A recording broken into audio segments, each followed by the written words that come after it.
Assalamualaikum warahmatullahi wabarakatuh. Perkenalkan, nama saya Nurmiati, NPM 2311 1030 120. Baik, di sini saya akan menjelaskan PPT saya yang berjudul tentang analisis penerapan teknologi penangkapan ikan bertanggung jawab pada alat tangkap bubu.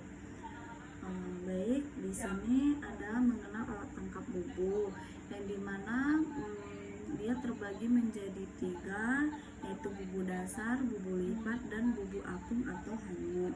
Yang dimana bubu dasar itu diletakkan di dasar perairan, berkarang atau berpikir menyasar ikan karang di kepiting. Dan bubu lipat berangka kawat lipat berlapis jaring ringan praktis di bawah disimpang nelayan oleh skala kecil. Kalau bubu apung dia ada dioperasikan nelayan di kolong air, umumnya untuk menangkap ikan pelagis kecil. Terus ada cara kerja alat tangkap bubu, yang dimana ada pemasangan dan umpan. Yang dimana pemasangan dan umpan, bubu diberi umpan ikan ruca, lalu diturunkan ke dasar kolam perairan dan diberi pemberat agar posisinya stabil. Terus ada ikan masuk ke perangkap, yang dimana biodata tertarik umpan lalu masuk melalui mulut berbentuk corong yang dirancang mudah dan dimasukkan namun sulit dilalui keluar. Terus ada perendaman, yaitu bubu dibiarkan terendam selama beberapa jam hingga beberapa hari agar hasil tangkapan terkumpul secara alami. Itu ada pengangkutan hasil, yang dimana bubu diangkat menggunakan tali berapung. Hasil tangkapan disortir langsung dalam tradisi hidup dan segar.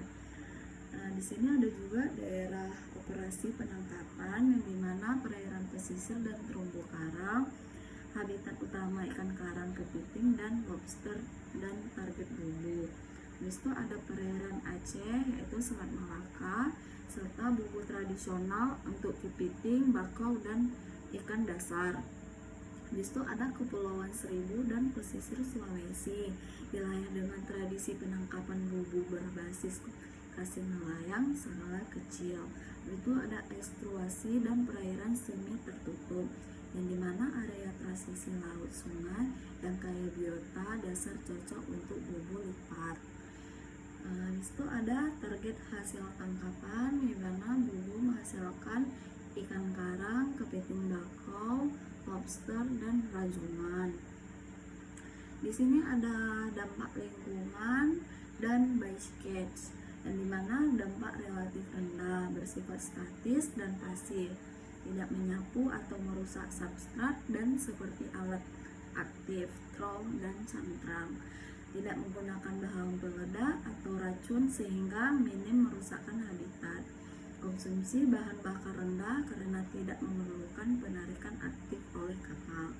Terus ada risiko yang perlu diwaspadai, yaitu ghost fishing, bubu yang hilang atau rusak di dasar laut tetap menjebak biodata tanpa diangkat nelayan.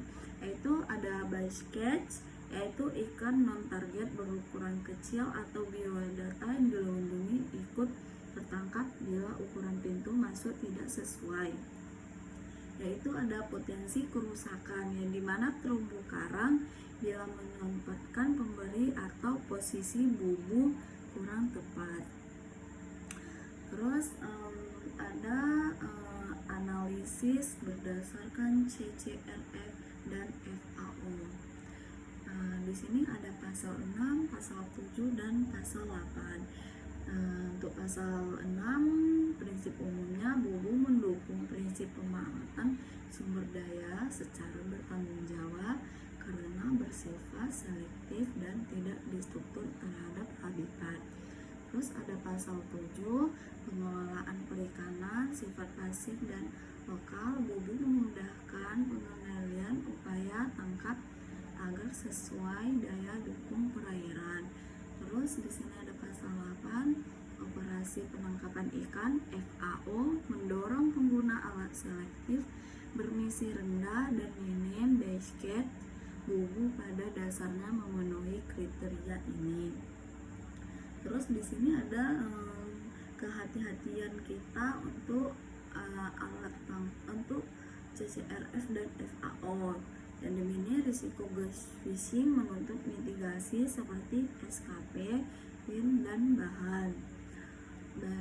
Di sini ada upaya perbaikan dan kesimpulan, yang dimana SKP, PIN, dan bahan dan biodegradable mengurangi ghost phishing dan meloloskan biodata berukuran kecil dan non-target. Habis itu ada penandaan lokasi, yaitu GPS dan pelampung, mencegah bubu yang di dasar laut dan menyempurnakan pengangkatan rutin. Habis itu ada edukasi dan pengawasan nelayan, yang dimana penerapan ukuran, mata jaring, standar, dan musim tangkap yang terkontrol. Di sini ada kesimpulannya, yang dimana bubu ini merupakan alat tangkap yang secara prinsip selaras dengan Code of Scott Responsive Fiscal CCRF FO karena bersifat pasif selektif dan berdampak rendah terhadap habitat. Namun keberlanjutan perlu didukung perbaikan teknis seperti SKP PEN, bahan biodegradable, dan penandaan lokasi agar risiko ghost phishing dan basket dapat ditekan, sehingga bubu dapat terus menjadi contoh teknologi yang bertanggung jawab bagi nelayan skala kecil di Indonesia.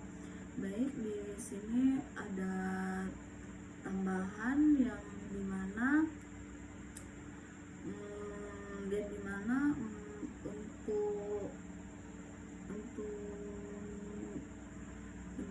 untuk dampak lingkungan dan basket ini, dampaknya itu sangat relatif rendah karena kan sistem statis dan pasif, dan dimana sistem statis dan pasif ini tidak menyapu, karena kalau misalnya menyapu dia akan merusak substrat dasar seperti alat aktif, yaitu trau dan cantrang, yaitu dia tidak menggunakan bahan peledak atau racun sehingga minim kerusakan habitat, karena itu pun dilarang oleh nelayan sekitar.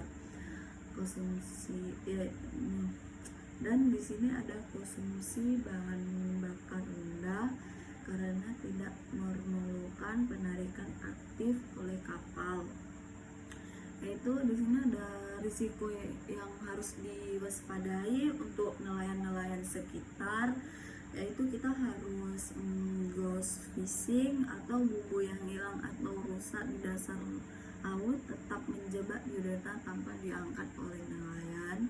Kalau untuk basket itu ikan non target berukuran kecil atau biodata yang dilindungi oleh